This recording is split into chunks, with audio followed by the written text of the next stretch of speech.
A mechanic unscrew a net by applying a force of 140 Newton with a spanner of length 40 cm. What should be the length of the spanner if the force of 40 N is applied to unscrew the same nut? So first ஃபோர்ஸ்க்கு வந்து நம்ம F1 is equal to 140 N, second ஃபோர்ஸ்க்கு வந்து நம்ம 40 N வச்சுக்கலாம்.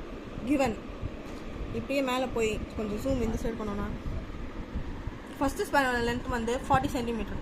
இப்போ லென்த்தோட SI unit வந்து metre, அதனால இந்த சென்டிமீட்டரை மீட்டராக கன்வெர்ட் பண்ணுறது டிவைட் பை 100 பண்ணிக்கலாம். 0.4 மீட்டர்.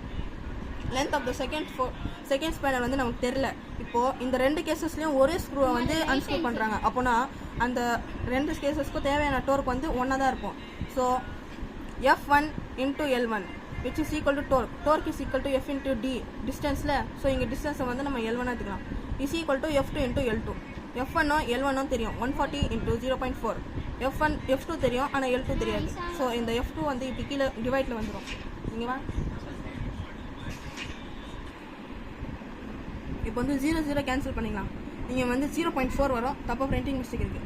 4ல் 0.4 வந்து 0.1 டைம்ஸ் வரும். 0.1 டைம்ஸ் இன்ட்டு 14 வந்து 1.4 மீட்டர். Okay, understand?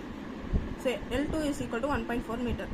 சென்டிமீட்டராக கன்வெர்ட் பண்ணோன்னா 140 சென்டிமீட்டர் வரும்.